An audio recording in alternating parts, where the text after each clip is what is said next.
이 시간 우리에게 주신 하나님의 말씀은 룻기 2장 8절부터 13절까지의 말씀입니다. 룻기 2장 8절부터 13절까지의 말씀입니다. 우리 한 절씩 교독하여서 읽겠습니다. 보아스가 룻에게 이르되 내 딸아 들으라. 이삭을 주우러 다른 밭으로 가지 말며 여기서 떠나지 말고 나의 소녀들과 함께 있으라.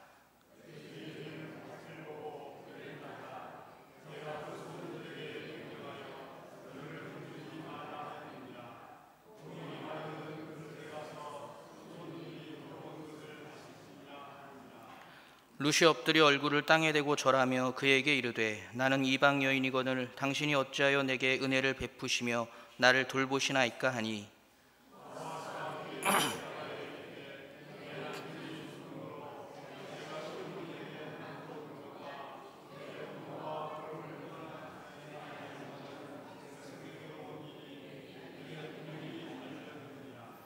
여호와께서 내가 행한 일에 보답하시기를 원하며 이스라엘의 하나님 여호와께서 그의 날개 아래에 보호를 받으러 온 내게 온전한 상 주시기를 원하노라 하는지라. 룻이 이르되 내 주여 내가 당신께 은혜 입기를 원하나이다. 나는 당신의 하녀 중에 하나와도 같지 못하오나 당신이 이 하녀를 위로하시고 마음을 기쁘게 하는 말씀을 하셨나이다 하니라. 아멘. 할렐루야. 오랜만에 뵙는 것 같습니다. 네.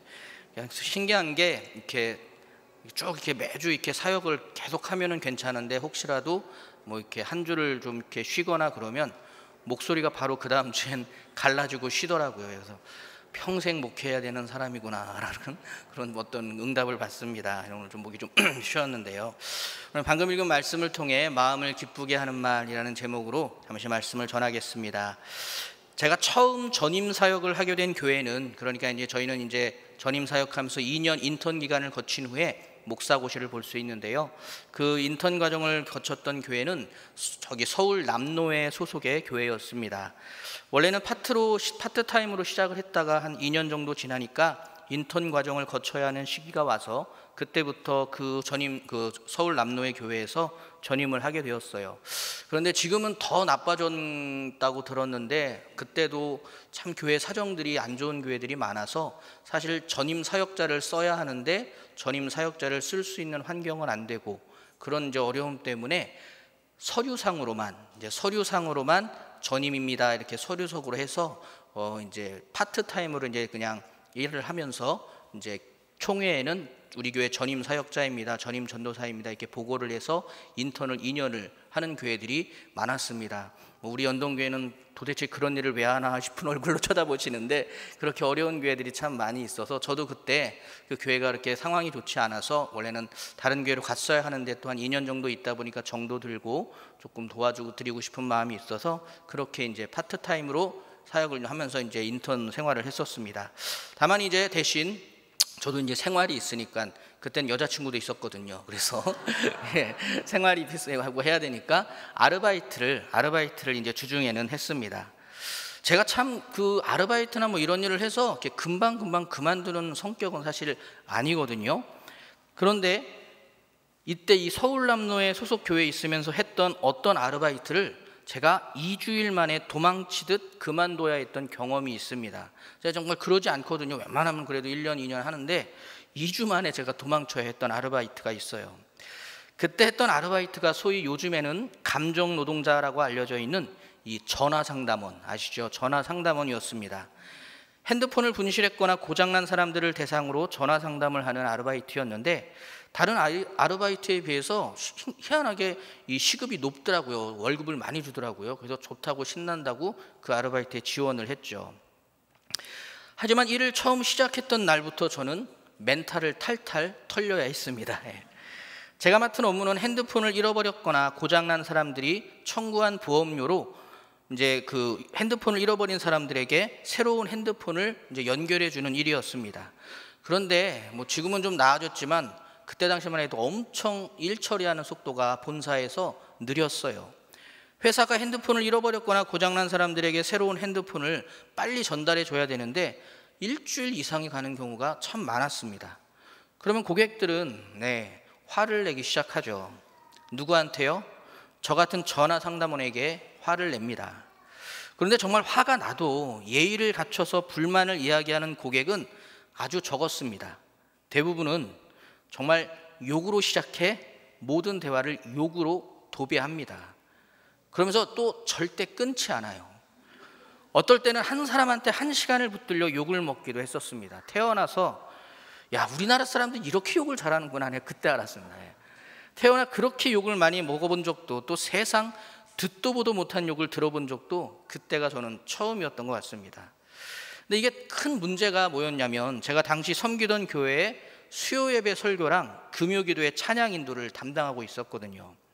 그러니까 하루 종일 온갖 쌍욕을 듣고 와서 말씀을 전하고 찬양 인도를 하려고 하니까 불가능하더라고요. 이게 안 되더라고요. 그래서 결국 2주 만에 포기하고 그 일을 그만두었습니다. 그때 저는 사실 배웠던 것 같아요. 이 사람의 말이라는 것이 얼마나 날카롭고 또 무서운 것인지를 말이죠. 야고보서의 이 말씀이 참 진심으로 와닿았습니다. 혀는 곧 불이요 불의의 세계라. 혀는 우리 지체 중에서 온몸을 더럽히고 삶의 수레바퀴를 불사르나니 그 사르는 것이 지옥불에서 나느니라. 정말 뼈저리게 와닿는 말씀이었습니다. 하지만 안타깝게도, 아니 어쩌면 이 완악한 세상의 당연한 수순인지도 모르지만, 불의하고 날카로운 혀의 권세는 점점 더 거세지고 있습니다. 그로 인해 상처받고 아파하다가 결국 비극적인 선택을 하는 사람들의 안타까운 뉴스를 우리는 소식을 뉴스를 통해 계속 우리에게 들려지고 있죠. 혹시라도 그까짓 말 한마디 때문에 그런 선택을 하냐며 혀를 차는 분도 계실지 모르겠지만, 제가 경험한 바로는 정말 그럴 수도 있을 것 같다는 생각이 드는 것이 솔직한 고백입니다. 그래서 성경 역시 이렇게 이야기한 것 같아요. 잠언 12장 18절의 말씀에 칼로 찌름같이 함부로 말하는 자가 있거니와 지혜로운 자의 혀는 양약과 같으니라. 그렇습니다. 성경도 분명 날카로운 말의 그 불의와 완악함을 우리에게 알려주고 있습니다. 하지만 또 반대로 방금 읽은 잠언의 말씀처럼 어떤 말은 아픈 곳을 낫게 하는 약과도 같을 수 있다는 것을 기억하시기 바랍니다. 방금 읽어드린 잠언의 말씀에서 나온 양약은 히브리어로 마르페라고 하는데, 이 단어의 어원은 우리가 잘 알고 있는 치료의 하나님을 뜻하는 여호와 라파, 거기서 바로 그 라파가 어원입니다. 그래서 세번역에서는 함부로 말하는 사람의 말은 비수 같아도 지혜로운 사람의 말은 아픈 곳을 낫게 하는 치료약이다라고 번역하고 있습니다. 그렇습니다. 결론적으로 말이라 하는 것은 어떻게 하느냐에 따라 날카로운 칼이 되어 사람을 심지어 죽이기도 할 수 있지만, 반대로 잘할 수 있다면 아픈 곳을 치료하는 약과 같이 사람을 살리게 할 수도 있는 것입니다. 생각해보면 저보다도 이 자리에 계신 여러분이 더 잘 알고 계실 것 같아요. 다들 경험해 보셨을 것입니다. 누군가의 한마디 때문에 죽을 것 같이 아팠던 적이 있으시죠? 또 반대로 생각지도 못한 말 한마디로 모든 아픔이 사라지고 최고의 행복을 경험해 보신 분들도 분명 계실 것입니다. 바라기는 사랑하는 연동교회 교우 여러분 모두는 주변에 항상 양약과도 같은 말을 전해주는 아름다운 사람이 많을 수 있었으면 좋겠습니다. 그리고 더 나아가 저와 여러분이 그런 사람일 수 있기를 축복합니다. 사랑하는 연동교회 교우 여러분, 우리 교회와 속한 모든 성도의 입술은 사람을 살리고 사람을 세우며 사람을 행복하게 하는 양약과도 같은 입술이 될 수 있기를 기도합니다. 그래서 정말 불의하고 완악한 혀로 인해 불살라지고 있는 많은 사람을 치료해 줄 수 있는 우리 연동교회와 모든 교우분들이 되시기를 예수님의 이름으로 축복합니다. 오늘 우리가 읽은 본문의 말씀은 그렇게 너무나도 지혜롭고 선한 말로 한 여인을, 그 가정을 살리고 세웠으며 행복하게 이끌어준 보아스라는 인물에 대한 기록입니다. 룻기의 말씀 다들 잘 알고 계시죠? 1장을 보면 유다 땅에 살던 엘리멜렉과 나오미 두 아들은 흉년으로 인해 모압 땅으로 이주하게 됩니다. 그리고 두 아들은 모두 모압 여인들과 결혼을 하죠. 그중 한 아내가 룻입니다. 그런데 불행히도 엘리멜렉과 두 아들이 모압 땅에서 모두 죽게 되고 나오미와 두 며느리만 남게 됩니다. 그래서 나오미는 자신의 고향인 유다 땅으로 돌아가기로 결정했어요. 그러면서 두 며느리에게 말합니다. 너희도 너희 집으로 돌아가라. 그래서 한 명의 며느리는 친정으로 돌아갔는데 룻은 끝까지 나오미를 따르고 섬기겠다고 매달립니다. 그래서 결국 나오미는 룻과 함께 유다 땅으로 돌아오게 되었죠. 하지만 고향 땅이라고 한들 두 여인이 감당해야 하는 현실은 냉혹했습니다. 지독한 가난은 멈출 기미가 보이지 않았고 먹고 살 길은 막막하기만 했어요. 이렇게 힘들 때 꼭 한 숟가락 더 거두는 것이 있죠. 바로 주변 사람들의 불쾌한 시선입니다. 말하기 좋아하는 사람들이 나오며 룻에 대한 이야기로 온 동네를 가득 채웠습니다. 그래서 얼마 못 가 나오미 귀에까지 자신들에 대한 이야기로 온 동네가 시끄럽다는 것을 알게 되죠. 그러자 나오미가 동네 사람들에게 말합니다. 룻기 1장 20절입니다. 나오미가 그들에게 이르되 나를 나오미라 부르지 말고 나를 마라라 부르라. 이는 전능자가 나를 심히 괴롭게 하였음이니라. 나오미라는 이름은 원래 희락, 즐거움, 행복이라는 뜻을 담고 있습니다. 그렇게 예쁜 이름을 가졌던 나오미가 자신의 고향 땅으로 돌아와 여러 사람의 수군거림에 이름을 바꿔버립니다. 자신의 이름을 마라라고 부르라고 절규하듯이 소리칩니다. 마라는 괴로움이라는 뜻이죠. 이것은 당시 나오미와 또 룻이 처해 있던 현실과 그 심정을 가장 극명하게 드러내주고 있습니다. 하지만 심정이 그렇다고 해서 누구도 두 여인을 구해주지는 않습니다. 현실은 여전히 냉혹했죠. 그래서 룻이 밭을 향해 발걸음을 옮깁니다. 2장 2절에 보면 룻이 누군가에게 은혜를 입으면 그를 따라다니며 이삭을 줍겠다고 말합니다. 이 말의 의미는 혹시 나에게 잘 대하여 주는 사람을 만나면이라고 할 수 있습니다. 잘 대해주는 사람, 친절히 말해주는 사람이 있길 바라는 마음으로 용기를 내어 밭을 향했던 룻의 모습인 것입니다. 하지만 이러한 룻의 모습은 동시에 조금의 희망도 기대도 가질 수 없는 그녀의 현실을 반영하기도 하는 것이었습니다. 그런데 말이죠, 룻이 만나게 됩니다. 누구를요? 보아스를 말이죠.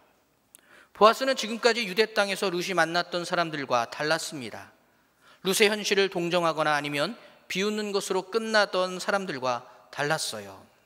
오늘 함께 모두가 보아스가 된 것처럼 부드럽고 상냥하게 아주 친절한 음성으로 오늘 본문 8절과 9절의 말씀을 함께 같이 읽어보겠습니다. 보아스처럼 읽으셔야 돼요.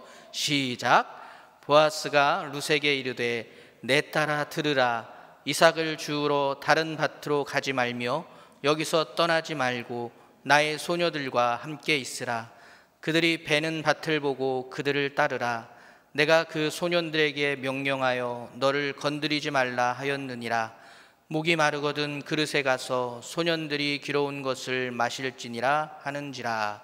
아멘. 역시 우리 연동교회 교우 여러분은 평소에도 늘 상냥하고 부드러우셔서 이 보아스가 살아 돌아온 것처럼 말씀을 읽어주시네요. 예. 그냥 그렇게 믿으시면 됩니다. 예. 지금까지 룻이 들어야 했던 음성이란 불행이 아니면 불의한 음성뿐이었습니다. 불행을 탄식하는 나오미의 음성 아니면 자신의 현실을 동정하거나 또는 비웃기만 하는 불의한 음성만이 룻이 들을 수 있었던 전부였죠. 하지만 보아스는 그렇게 하지 않았습니다.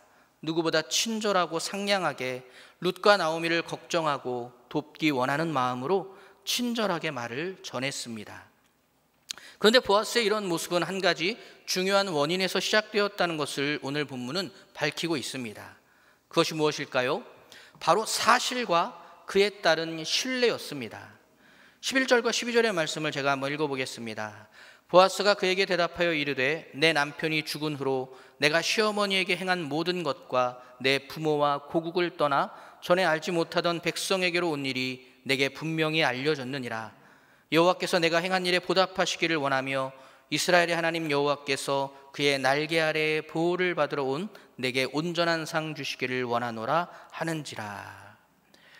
보아스의 친절은 룻이 시어머니인 나오미에게 행한 모든 것과 그에 따라 하나님께 보호받고 상 받을 만한 여인이라는 그 사실과 신뢰를 바탕으로 한 것이었습니다.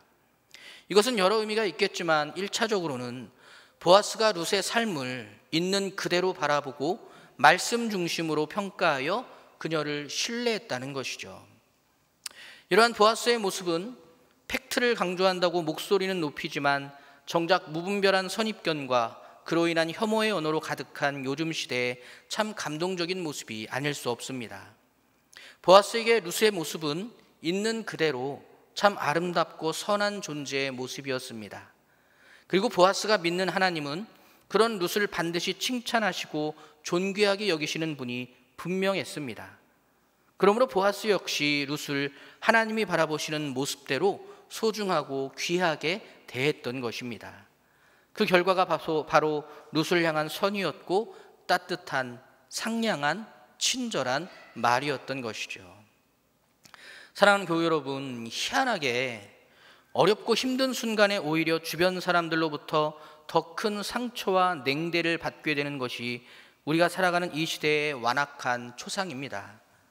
약한 존재는 더 악하게 짓밟히고 아픈 존재는 더 큰 상처로 골마가게 되는 것이죠. 우리 역시 그런 세상을 살며 얼마나 많은 눈물을 흘려야 했던가요?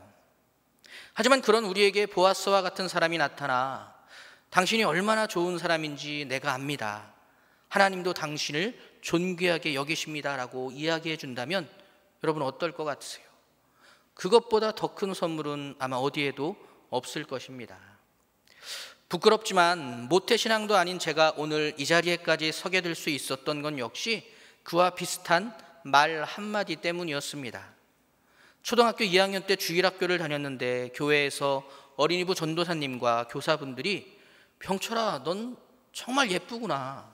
넌 진짜 하나님이 사랑하시는 것 같아. 어릴 때는 진짜 예뻤습니다. 그런 말을 참 못 들었어요. 들을 수가 없었고 부모님은 그런 말을 해주실 여유가 없으셨습니다. 그런데 그 말을 교회에서 전도사님과 선생님들에게 들었을 때 전 그때 결심했습니다. 좀 우스운 비유이지만 어떤 조폭의 조직원이 자신의 능력을 인정해주는 조직 보스에게 목숨 걸고 충성을 맹세하듯이 저도 그때 맹세했어요. 내가 죽을 때까지 정말 교회와 하나님 위해서 살겠다. 그 초등학교 2학년 때 그 말 한마디 때문에 그때 맹세했습니다. 그리고 그 순간 이제 지나서는 그 맹세를 어기려고 몇 번 노력을 했는데 하나님이 그 맹세를 기억하시더라고요. 정말 그때 그 말 한마디가 얼마나 큰 힘이 되었고 지금까지도 제 삶에 있어서 얼마나 귀한 선물인지 모릅니다. 룻도 그랬어요. 청성과부가 되어 시어머니를 따라 아무것도 없이 빈털터리로 오게 된 남의 나라, 남의 땅이었습니다. 그런 곳에서 시어머니는 불행만을 중얼거렸고 주변 이웃들은 가장 듣기 싫은 수군거림으로 온 동네를 도배했습니다. 그런데 보아스는 룻을 어떻게 대했나요? 이삭을 주어 살 길을 열어주었을 뿐만 아니라 누구에게도 꺼낼 수 없었던 그녀의 비통한 마음을 위로하고 품에 안아주었습니다. 이것은 룻에게는 마치 새로운 생명을 얻게 되는 것과 다를 것이 없는 체험이었을 것입니다. 그래서 룻은 보아스의 이 모든 따뜻한 말에 이렇게 대답을 합니다. 13절의 말씀입니다. 룻이 이르되 내 주여 내가 당신께 은혜 입기를 원하나이다. 나는 당신의 하녀 중에 하나와도 같지 못하오나 당신이 이 하녀를 위로하시고 마음을 기쁘게 하는 말씀을 하셨나이다 하니라. 마음을 기쁘게 하는 말씀을 하셨나이다. 이 말씀을 다른 버전에서는 용기를 얻게 해주셨습니다 라고도 번역합니다. 괴롭기만 하고 두렵기만 하던 상황에서 룻은 보아스의 그 말 한마디를 통해 기쁨을 얻고 용기를 얻을 수 있었던 것입니다. 그렇습니다. 사랑하는 교우 여러분, 선하고 아름다운 말 한마디는 이처럼 대단한 힘을 발휘할 수 있습니다. 예전에 한글날의 한 방송사에서 말이 얼마나 큰 힘을 가지고 있는지 다큐멘터리를 찍어 방영한 적이 있습니다. 보신 분들도 계실 텐데요. 밥 공기 2개를 나누어 실험통에 넣어두고 한쪽에는 고맙습니다, 참 예쁘네요 등의 긍정적인 언어를, 또 다른 한쪽에는 짜증나, 못생겼어, 미워 등의 부정적인 언어를 계속 들려주었습니다. 신기하게도 긍정적인 언어를 들은 밥에는 흰 곰팡이가 피어 누룩 냄새를 풍겼고 부정적인 언어를 들은 밥에는 썩은 내가 진동하는 곰팡이가 생겨났습니다. 말의 힘은 밥풀 하나도 이렇게 달라지게 한다는 것이죠. 그런데 이것이 밥풀이 아니라 사람이라면 어떨까요? 사람 역시 어떤 말을 듣고 또 하느냐에 따라 살 수도 있고 죽을 수도 있습니다. 그렇다면 우리는 정말 우리 자신의 입술을, 혀를 말을 새롭게 바라볼 수 있어야 할 것입니다. 특별히 사랑하는 교회 여러분, 우리는 하나님의 자녀입니다. 그렇다면 하나님의 자녀다울 수 있어야 하겠죠. 하나님의 자녀다운 품격이 있어야 하는 것입니다. 품격이라는 단어에서 이 품이라는 한자는 다른 글자 하나 없이 오직 이 글자 세 개로만 이루어져 있습니다. 네모난 한자가 위에 하나, 밑에 두 개, 이걸로 세 개 있죠. 이 네모난 한자가 뭐죠? 그렇죠, 입구자입니다. 오늘 청소년부 애들한테 물어봤더니 아무도 모르더라고요. 한자를 요즘 안 가르친다고 하더라고요. 그러니까 품격의 이 품자는 말 그대로 입구자 세 개로 이어져 있는 것이죠. 그러니까 품격이란 결국 말에서 시작해 어떤 말이 쌓이느냐로 결정된다는 것을 의미하는 것 같습니다. 그런 의미에서 하나님의 자녀라고 하면서 오히려 하나님의 얼굴에 먹칠을 하는 사람을 보면 언제나 그의 말본세에서부터 문제가 나타납니다. 되게 부끄러운 건 대표적으로 그렇게 하나님의 자녀다운 품격이 전혀 없는 분들이 또 방송 출연은 되게 좋아하셔서 해서는 안 될 말을 방송에까지 나와 마구 내뱉고 있는다는 점일 것입니다. 다른 사람 이야기할 필요는 없을 것 같습니다. 중요한 것은 우리가 하나님의 자녀다운 품격을 갖추는 것이죠. 사랑하는 연동교회 교회 여러분, 우리는 하나님의 자녀입니다. 그러므로 하나님의 자녀다운 모습으로 살아갈 수 있기를 늘 소망할 수 있어야 합니다. 그런데 그 시작은 우리의 입술에서부터입니다. 하나님의 자녀의 말 한마디는 오늘 본문 속 보아스와 같이 누군가의 마음을 기쁘게 하고 누군가의 마음에 용기를 불어넣어 줄 수 있는 말일 수 있어야 합니다. 그러지 못하고 날카로운 칼과 같은 말로 상처를 주거나 모든 것을 사르는 불길과도 같은 말로 주변을 태워버린다면 그것은 결코 하나님의 자녀다운 모습이 아니라는 것을 기억할 수 있어야 합니다. 기도도 하고 찬송도 하며 주여 삼창도 하는데 정작 그 같은 입술에서 온갖 불행과 불의한 말이 나오지 않도록 우리는 항상 기도하며 우리의 입술을 지킬 수 있어야 할 것입니다. 독한 말 한마디 때문에 앳된 생명들이 사그러지고 있는 이 시대와 세상 가운데에서 사랑하는 연동교회 교회 여러분, 우리 교회와 여러분이 희망이 될 수 있기를 같이 기도할 수 있었으면 좋겠습니다. 그리고 함께 노력해야겠습니다. 기도하며 하나님의 말씀을 우리 안에 가득 채움으로 특별히 우리의 입술이 악한 것을 내뱉지 말고 오직 지혜롭고 선한 것만을 말할 수 있도록 노력할 수 있기를 바랍니다. 그래서 우리 연동교회와 모든 교우분들을 통해 신음하는 많은 이웃이 치유되고 새롭게 회복될 수 있기를 예수 그리스도의 이름으로 축복하며 기도하겠습니다. 기도하겠습니다. 사랑의 하나님, 감사합니다. 하나님, 우리의 입술에 하나님께서 파수꾼을 허락하여 주시옵소서. 늘 기도하며 늘 주의 말씀을 가까이 하며 우리의 입술이 하나님의 자녀다운 입술로 늘 하나님께 영광을 돌리고 또 신음하는 많은 이웃들을 치료할 수 있는 우리 모두가 되게 하여 주시옵소서. 감사드리며 예수 그리스도의 이름으로 기도드렸습니다. 아멘.